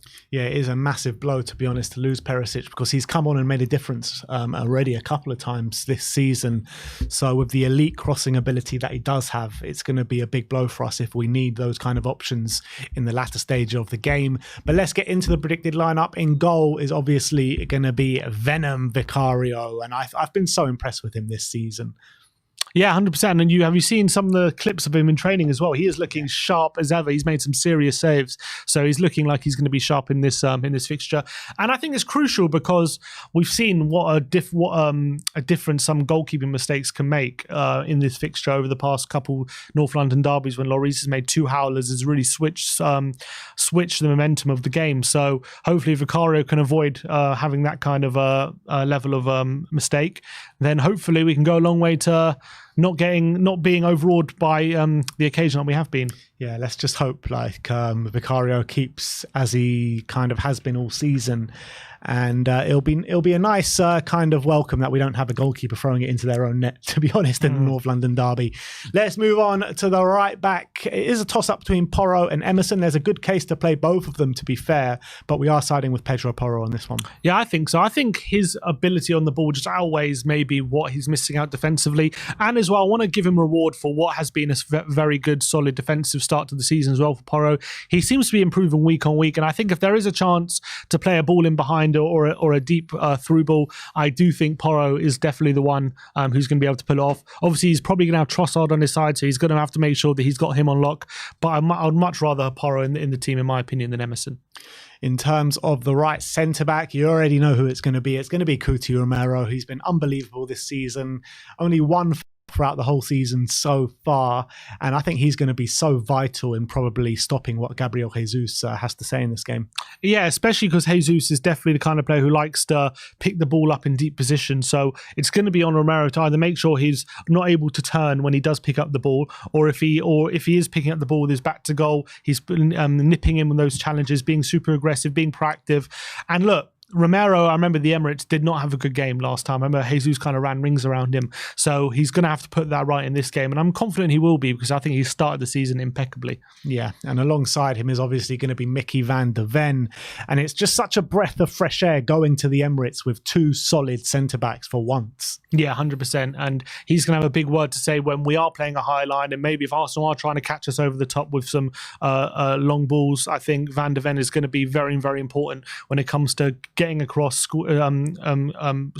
sweeping up any kind of over the top through balls, and also helping up Udogie as well, because Saka, I'm sure there'll be occasions where he is able to get past him, and hopefully Van de Ven can come and save the day on those occasions. Yeah, so on the left back is obviously going to be Destiny Udogie, and that 1v1 battle him and Saka is going to be vital in this game. Yeah, but as I say, in the 5 tactical battles, he's against dribblers. He's won 4 of his 5 tackles when dribblers have taken him on. So I think that goes to show what a solid start he's had, not just offensively, which we all know he brings, but defensively as well. I do wonder as well whether he can force Saka back with some of his runs going forward, and what that kind of means for Arsenal, or if Udogie does go forward, will Saka kind of half cheat and just exploit the space, or will he be forced to track Udogie all the way back when he's trying to get to the byline and support the attack? So that's going to be a very interesting tactical battle, and I do think obviously this is Udogie's biggest test so far, and I'm looking forward to see how he gets on. But I'm confident he can have a good game, 100%.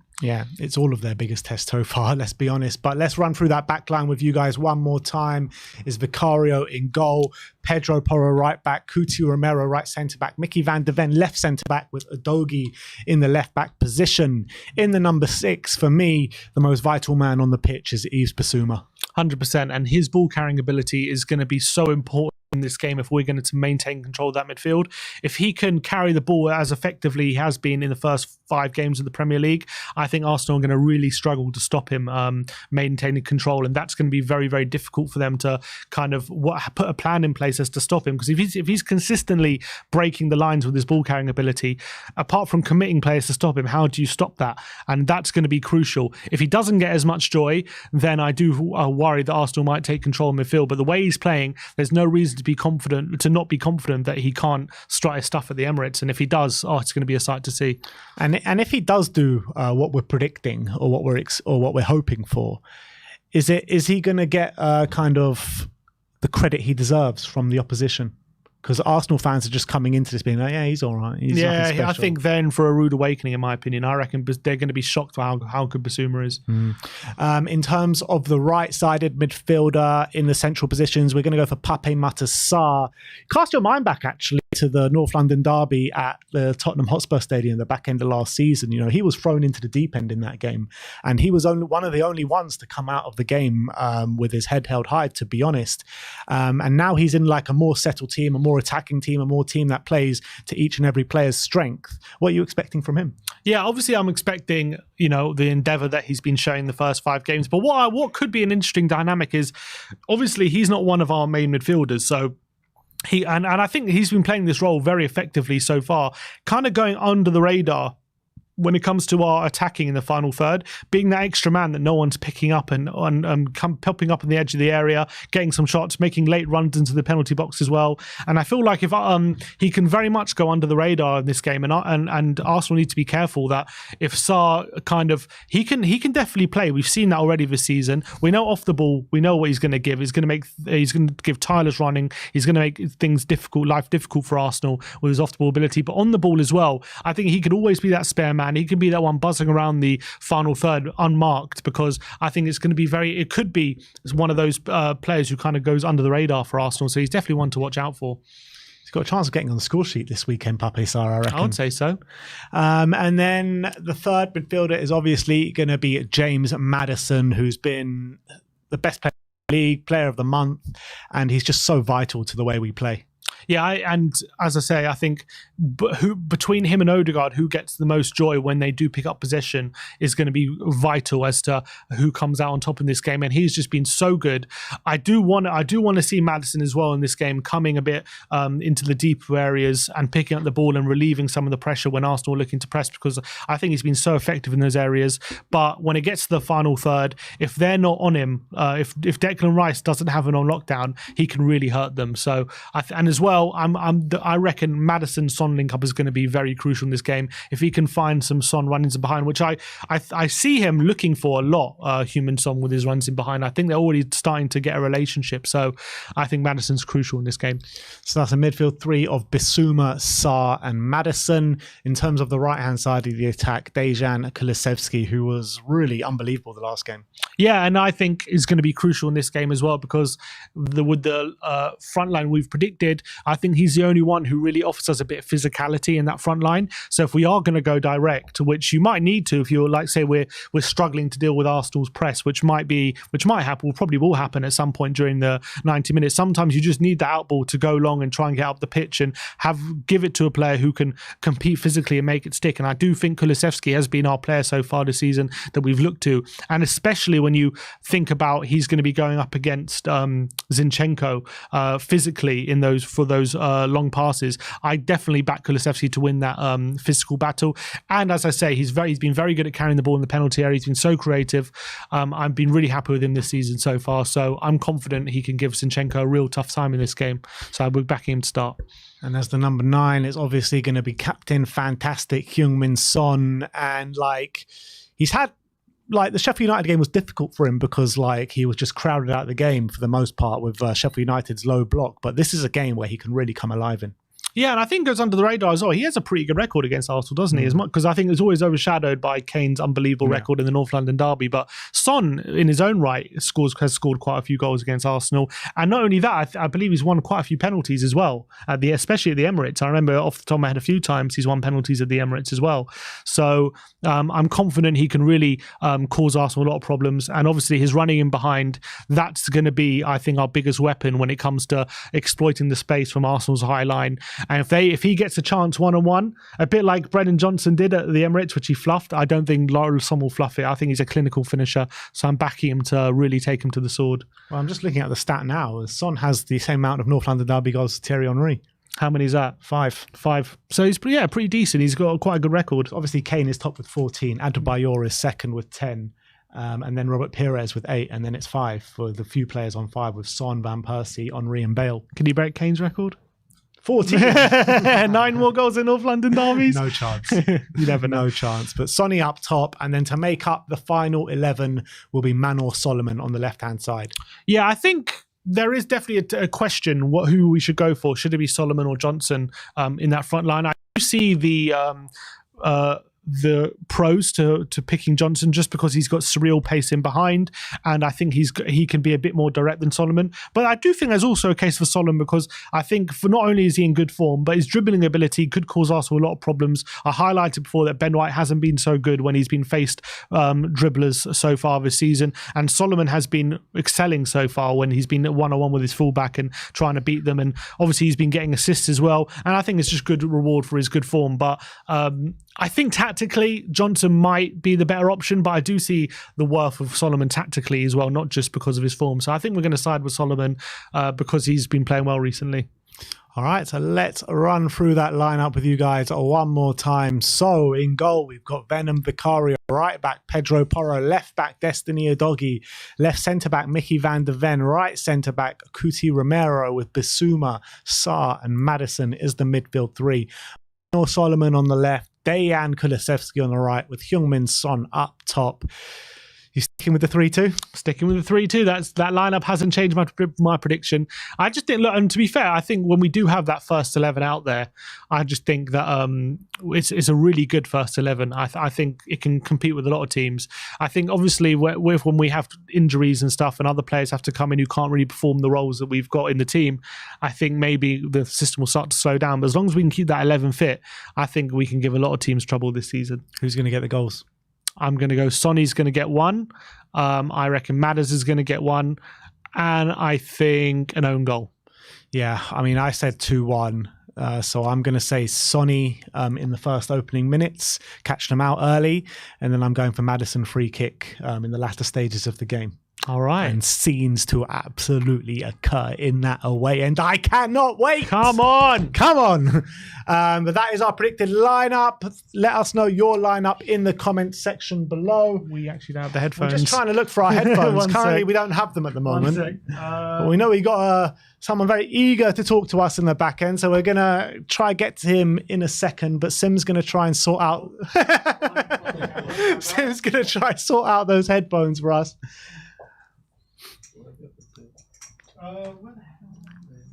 Just give us a come on you Spurs even in the back end. Come on guys, everyone spam that chat of come on you Spurs. Let's get hyped up for this derby. It's going to be a long Saturday, people, just watching the football go by and waiting and dreaming what's going to happen in that North London derby. We still currently don't have any headphones, so maybe use our best lip reading skills. Here we go. Okay. Let's bring him on. Yes, Ariane. Are you on mute or are we just not plugged in? Is it? Am I on mute? There you go. Yeah, I can hear you now. Perfect. Okay, now it's working. hear you now. Awesome. Let's get the camera all set up. I thought it was going to be someone else first, but Ariane, anyway. You're always first. You should expect it. I appreciate it. Look, I don't know. There's so many different angles where I'm kind of thinking about this game because you never know what happens. It's cliche also a little bit, and also both teams are in great form, but you can't really in the North London Derby go solely off of form. You just can't do that. Sometimes crazy things happen. I will say the last time we did beat them, it was a goal fest. I Yeah. think for sure I think even if we don't beat them, it's going to be a goal fest. This is a game where you have two teams that just not only generate attack constantly, it's waves on waves on waves of attack. Um, so when they're getting periods of dominance for them, where we're gonna be clenching our ass, and there's gonna be some periods of dominance for us, hopefully, where we're gonna be on the edge of our seats, hopefully trying to get something in. But there's just so many unknowns in games like this where you just don't know exactly.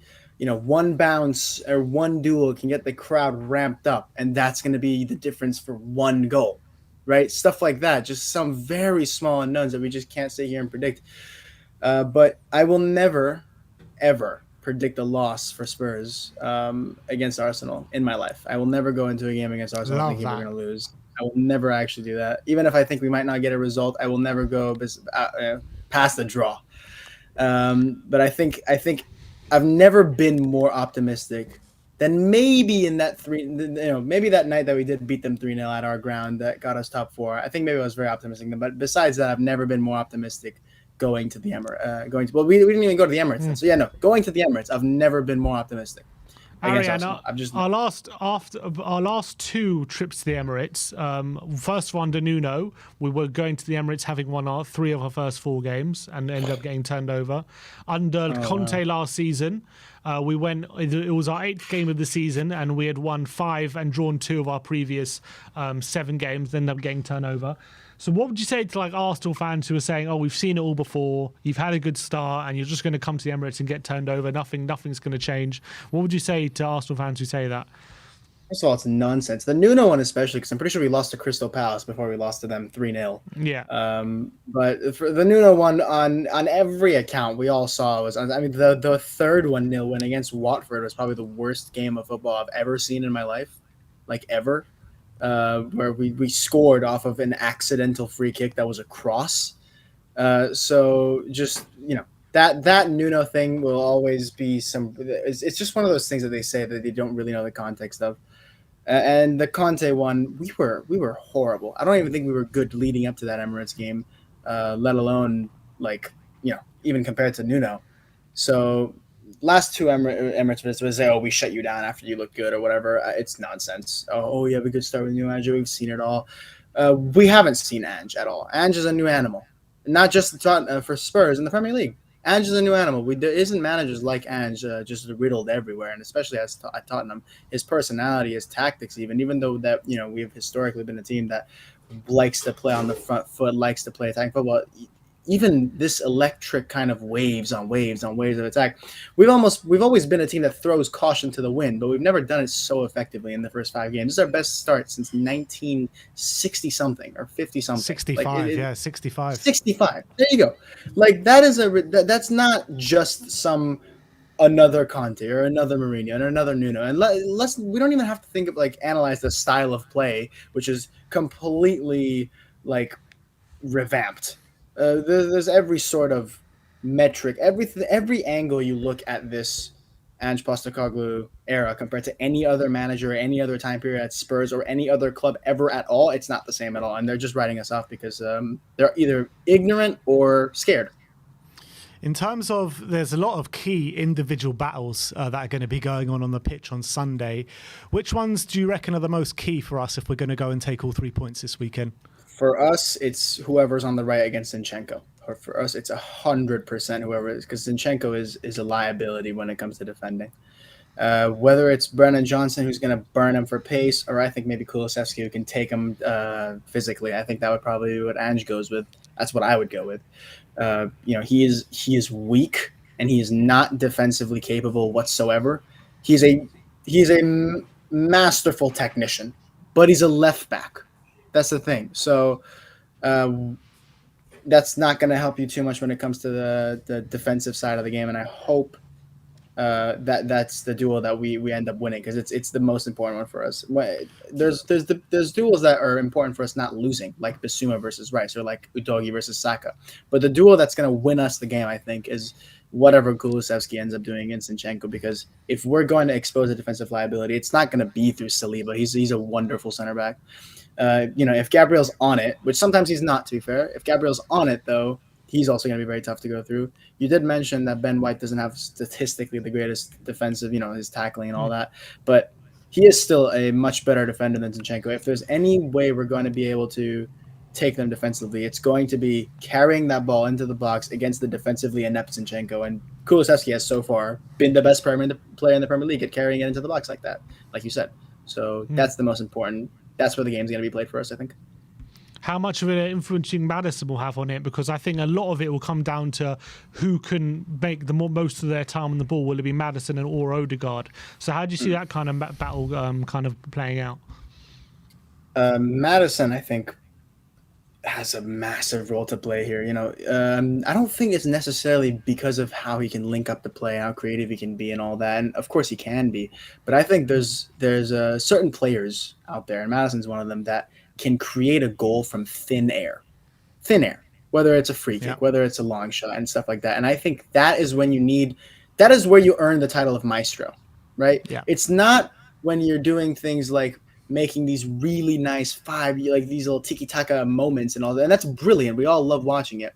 But that's being a wonderful player. When you earn the title of maestro, when you are just, it looks like there's nothing and you're seeing something you're seeing a picture that no one else can see. And you take that shot, or you hit a ball that is just absolutely out of this world. I think he hit one, I forgot what game it was. I think it was for Poro, who almost got to the end of it.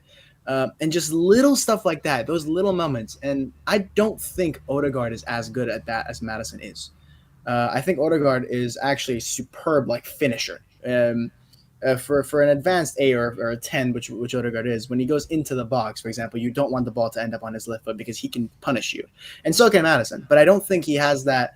He's a good player, and even from outside the box, but I don't think he's what Maddison is. And Maddison's quality, it's almost similar to I'm going to say Bruno Fernandes also, I think he's a little bit overhyped, especially by United fans, but he does have that quality where he can create something out of nothing. Even he did it against us where he did a Rabona pass to Rashford and stuff. He has those little moments of quality that he can create something out of almost nothing. And that's what we need Maddison for, especially if it's a free kick or a long shot that just sees Raya helpless. And if he does start, he is statistically, Raya is the worst long shot stopper in the Premier League, or second worst.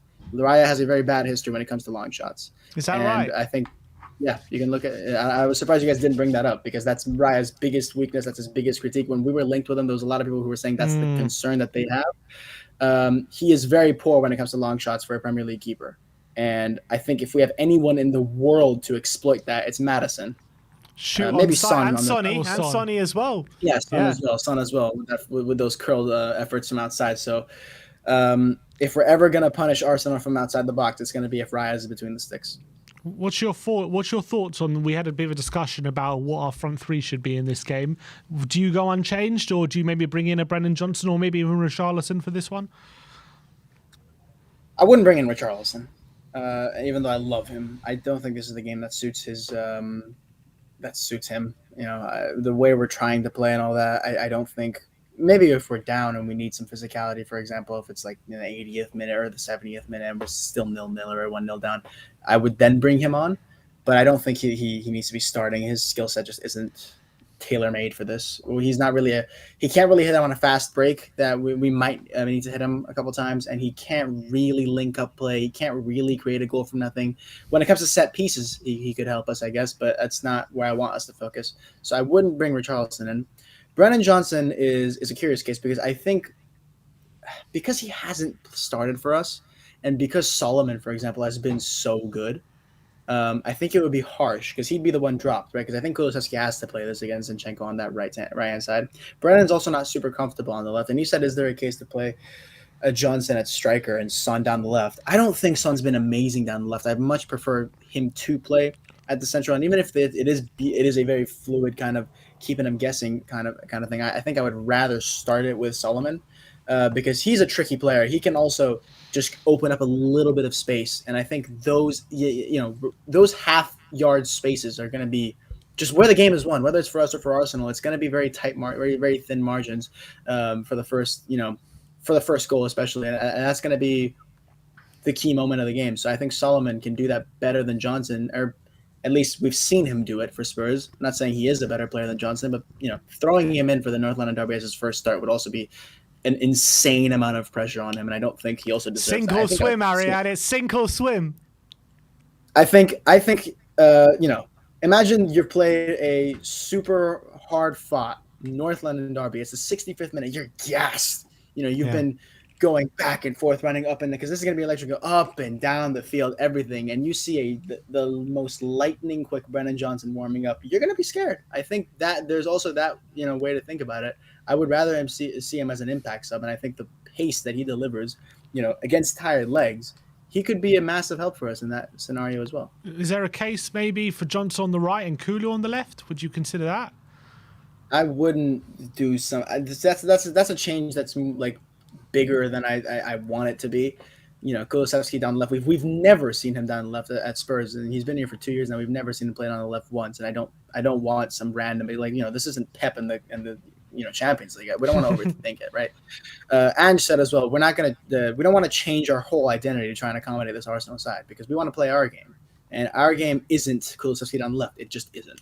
I don't think the way Kulusevski plays even suits him to play down left. He likes to cut in on his foot on the inside. That's how he gets so many carries into that box. And his right foot's improved as well, so it's not like he can't send that. The winner was a beautiful shot with his right foot, and it's not like he can't cut it back with his right. He's been doing that all season, so I don't think he has like a weak foot problem down the right as much as he did maybe last season. So I wouldn't put him on the left. No. What's your score prediction, Ariane? I've been stuck at 1-1, but I can't do that. I'm gonna say 3-2. I'm gonna be with Sim on this one. 3-2. Come on, Spurs. Who's gonna get the goals? For me, I think Sonny's gonna get a goal, and I think Madison's gonna get a goal, and I think my wild card is gonna be Destiny Udogie for the winner. I love that. Udogie. Absolutely love that. I would love Come that. on. How do you see him faring against Saka? Do you think he can get the better of that duel? I think, I'm not saying he will or he won't, but I think if there's any left back in the league to do it, it would be him. So there's no left back. If you built a Premier League left back in a laboratory to take on Bukayo Saka, you'd build Destiny Udogie. Right? That's 100%. Beautiful. Big up, Ariane. Thanks for coming on today. Now give us your loudest "Come on, you Spurs" you've ever given us. Sir. We'll go to the Emirates, and we're going to shut down this stupid little party. They've been undermining us. They've been saying that he's all right. I was screaming at my phone the entire time I was watching you guys speak with Babs and the other guy about that combined lineup, by the way. Just screaming, because some of the things they were saying were just pissing me off. But we're going to spoil their party, and it's going to be this sort of the Ange revolution, not even era. And because of that, come on, you Spurs! Come on! Even that's getting me pumped up. Headphone users. Love that. Come on, Ariane. Let's move on and let's go to Mikey. How you doing, Mikey? How's your ears, Mikey? No, they're good. I had my volume on like 4 anyway, so I'm glad I still managed to hear it though. I'm doing well. I moved into my new uni accommodation, so I've been just getting my work done, and I'm pumped for Sunday. I really am. Go on. Tell me about your feelings, your nerves coming into this weekend. I have been saying to a lot of my friends and a lot of my family that I think right now, pound for pound, we're a better team than Arsenal, and that I think we beat them in any neutral/home venue. But I just have a bit of, because our record at the Emirates is so terrible. I know form and analysis and stats all go out the window in a North London derby, but I'm treading on like 95% hope, 5% caution, because I know that it is at the Emirates and our record there is terrible in recent years. It's 1 win and it wasn't even in the Premier League, so that's or at least 1 win since 2010. So I'm trying to keep my hope in check, but it's becoming very hard with Ange winning every week. So yeah, 100%. In terms of like how you see the game going, where do you think the game could be won and lost? I think the game's going to be won and lost in Martin Odegaard versus Yves Bissouma and Declan Rice versus James Madison. I think they're definitely going to be told. I know Declan Rice is he's more than just a defensive midfielder. You know, he's a ball carrier as well. But I think Thomas Partey is out injured for this one, if I'm not mistaken. So Yeah. Declan Rice is their kind of only top class holding midfielder. So I do think he'll be tasked with not man marking, but definitely keeping an eye on James Maddison. So I think that could be a point where the game's run. I also think obviously Bissouma likes to drive with the ball and kind of vacate space, even though we do play that 2-3-5 with Porro and Udogie dropping in. I think we saw a couple of times against Bournemouth, Bissouma get caught on the ball a little bit. I know obviously, and they pressed him a little bit. So I'm worried about that, us being punished with if he's caught driving forward and leaving space for Odegaard and with the fullbacks inverting for the wingers to attack. So I'm a touch worried about that, but that's really an over analysis of my worries. I think I'm more positive than I am negative this time. If I ask you, Mikey, to say one player to have the game of his life that will really make the world of difference for us in the North London derby, who do you think it would be? Well, I can't say he'll have the game of his life because he's played so well for so many years. But I think the difference maker will be Heung-min Son. If I have to pick maybe Destiny Udogie, because I think Bukayo Saka is right now the second best right winger in world football. Just based off my own, just based off my preconceptions of what second to Kulusevski, right? Yeah, sure. No, obviously second to Mohamed Salah in my opinion. If you don't count Lionel Messi as a right winger, which I don't. But that aside, I think Bukayo Saka is that obviously he's the main threat, and he's from my hometown, so it's very hard not to. He's literally from up the road from me. It's very hard not to like him and see him playing in the Arsenal shirt. It's very hard to see that. Because I love the fact that he's a hometown hero for a lot of people around where I live. So that's pretty cool. But I think Destiny Udogie versus Bukayo Saka will be another place where it's won and lost. And like we saw, I remember a few years ago when Ryan Sessegnon shut down Mo Salah in the Liverpool-Tottenham game. I'd love to see a performance like that again, but with less of the baggage that Sessegnon's brought us over recent years. So I hope that he can take on Saka, and so I predict Destiny Udogie to have a very, very good game. We were having a discussion before about who the front three should be for this game. We predicted it to go unchanged, but would you make any changes in the front three for you? Maybe Brennan Johnson coming in? It's so harsh. It's after Richarlison's heroics off the bench against Sheffield United. And I genuinely believe that this is my opinion. If it wasn't Arsenal away that we were facing, I would start Richarlison. I really would. But in this is one of the only games that I wouldn't start him in because obviously this game fires up tempers like no other. And Richarlison is a very temperamental player, and we don't need another Eric Lamela situation where you score and get sent off. So I think we need a little bit of a calmer presence on the pitch, which is why I'd go for Sonny up top and Solomon/Johnson on the wing. I think to drop Johnson in for his first start away at the Emirates would be kind of cruel from Ange. So I do think it'll be Solomon, Kulusevski, and Son. But if it wasn't Arsenal at the Emirates, I would play Son, Johnson, and Kulusevski. I think that's what I would go with. But I'm happy with the front three that you guys picked and that I would pick as well. All right, Mikey, what is your score prediction? Please make it positive. Thing is, this game has all the marks of a high scoring. Yeah, absolutely. Of a high scoring game. You know, we do our best work when we're being pressed, but we haven't faced a press as aggressive as Arsenal's yet. So I'm gonna go for a 3-3 draw. I think it's going to be a hugely entertaining game. 3-3. I'm going to go for. I don't see defenses coming out on top of this, but I'm very conscious of our long-standing non-win at the Emirates. But I don't think we'll lose either. So I think I'll go 2-2, 3-3, a high-scoring draw. I think it'll be entertainment for everyone watching, and ultimately maybe even the neutrals will get their money's worth as well. So we'll see what happens. But what's your prediction on those goal scorers? Goal scorers. All right. If we're going for my 3-3 prediction, I'll go for a brace from Saka and a Trossard goal for Arsenal, and I'm going to go for Son, Maddison, and Pape Matar Sarr. Love that. Absolutely love that. Alexis Michael, I apologise. Ask Alexa, Alexa. who's going to win the North London Exactly. derby. Alexa, who's going to win the North London derby? Tottenham, obviously. There we go. There we go. Mikey, thank you so much for coming on today. We'll speak to you next time. See you guys later. Bye. Bye bye. All right, and who do we have next? Apparently, we don't let birthday boys on this channel. Apparently, If it was your birthday this week, sorry, you can't come on. Yeah. I'm really sorry. All right, come on then. Here he is. the birthday boy in all his glory. Happy birthday, KPV. Yeah, it was yesterday, but thank you. Cheers. Oh, sorry. Yeah, cheers. Anyway, I appreciate it. Good. How you doing, KPV? You good? Yeah, I'm good, man. Just been chilling and yeah, watching some old North London derby highlights, and I'm surprised that the Sky Sports Premier League didn't put Son's goal on the YouTube channel against Arsenal. Surprised it's not on there. 100%. Which is your favourite North London derby memory? Easy, Gaza, mate. 91. Do you remember FA that? Cup semi. Gaza. How old were you then? I wasn't around, mate. I was born in 96. 96.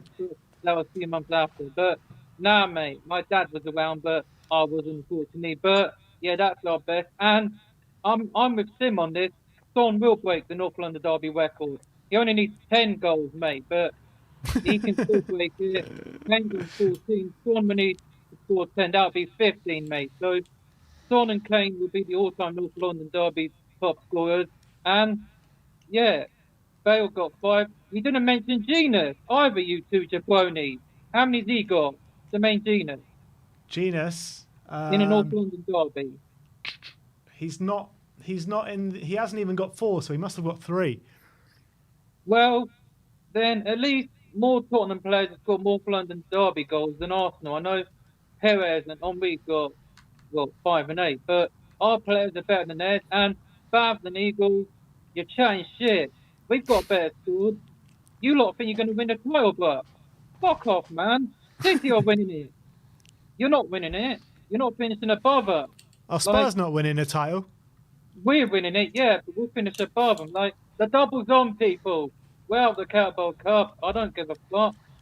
I wanted to win, but we always go out early, which isn't great. So we'll have to wait till next season to try and go through. But, like, yeah, but yeah, we're gonna win on Sunday. And Babs and Eagles came onto this channel. I watched your video earlier, and they chatting shit about they saying they've got a better score than manager. Are they mad? Let them talk, KPV. Let them talk. We'll see who does the talking on Sunday. Yeah, we just let our football do the talking on the pitch. And Van der Ven said he can't wait to beat them home and away, because the last time we won away was 2010, and that was when Cabal scored a winner. But we won at Highbury. That was when the Premier League started, 92, 93, mate. So we want revenge. The Emirates, let's right the wrongs. And because, yeah, we got a point. That was when we had the North London derby at the Tottenham Hotspur Stadium. Obviously, when Liverpool won the league, that was when we had no fans. But we had fans, 2,000 fans, in December 2020. Kane and Son, the Kane and Son show just keeps on going. But yeah, they're still the what? They're Who's going to score on Sunday, Carl? gonna score. Obviously, it's Ronaldo. Romero. Let's go for Romero, man. And Romero, I like it. Matters. So yeah, I'm going 5-2 Tottenham. 5-2. I want 5-2, man. Some revenge on the cards. I'm hearing, KPV. Is that right? Yeah, because they beat us 5-2 2 times when we had Redknapp and then we had AVB. Because if people don't remember, he lost at home to Arsenal when he was at Chelsea, and then he lost away to Arsenal when he was with us. So he lost 5-3 and 5-2. So yeah, at least he's got 5 goals, 3 with Chelsea, 2 with Spurs. So basically that's 5. He's managed Chelsea and Tottenham. So, and Gallas actually scored against us when he was at Arsenal. So yeah, but this is the William Gallas derby and Pat Jennings, but Pat Jennings only, my friend. Yeah. Yes, Go I'll on. be in a pub. I'll be in a pub on Sunday watching it, and I expect to see some scenes when the whistle goes full time, man. And yeah, I want to win. It's coming, people. We need to end that hoodoo. We already ended Old Trafford, Stamford Bridge, and we need to end at Anfield and the Emirates. So why not go into this game with a win? Then Liverpool next weekend. So 2 wins, we'll be invincible. They won't. They think they're gonna. This to be what 3 seasons in a row they've beaten us. So at the Emirates, but the Premier League don't like us. Why do we always get them away instead of at home? Normally we get them at home, then away in the New Year. So the Premier League don't like us. So have a word. And yeah, we're winning on Sunday. And since Aaron gave you the biggest, I'll give you the biggest. Go Come on. on, you Spurs! And Oh. Andre. Big up to KPV. Thank Nice you so one, Carl. much for coming on. We'll speak to you next time. Is there anyone else? No. All right. So that is that for the previews of the North London Derby.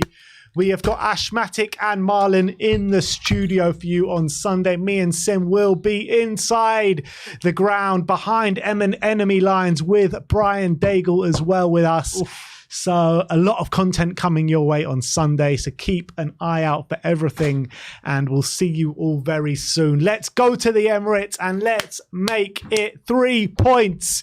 Like, subscribe and comment. And as always, come on you Spurs.